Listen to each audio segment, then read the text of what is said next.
Hello everyone, we are here to learn tuples, updating our tuples using Python.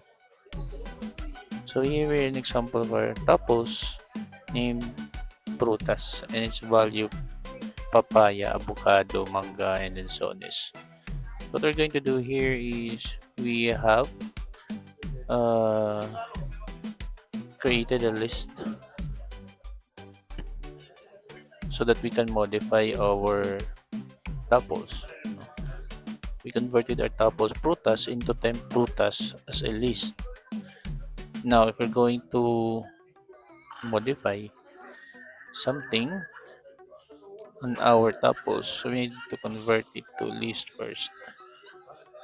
Now, since we have already our list, temp prutas index 1, we change it to avocado, from avocado to avocado.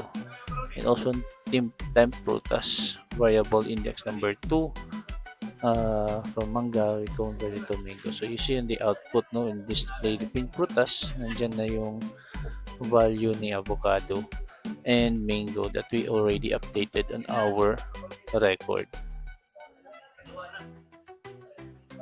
So our next, we do the same example,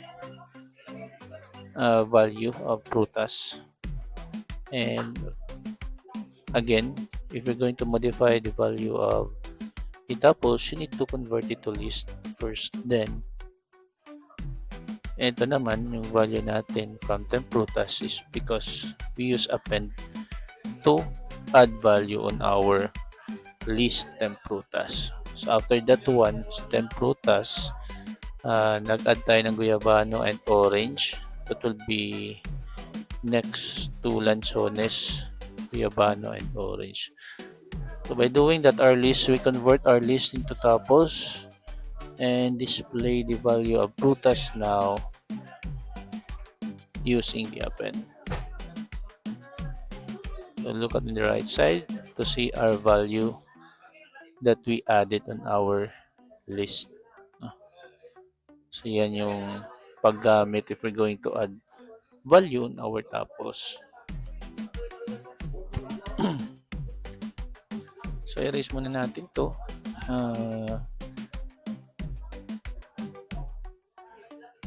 Yung gagawin naman natin ngayon is mag-remove tayo ng items. So again, same procedure. We convert our tuples into list na prutas, yung mga value niya, so that we can modify. So we use the remove, no?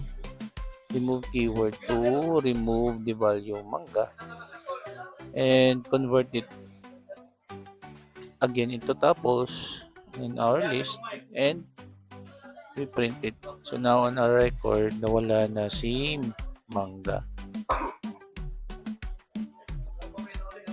So next, si delete. So di-delete natin si prutas. Yung mangyayari, it will be an error kasi wala ng prutas. No? Prutas not already defined because we use the del. Thank you for watching. Don't forget to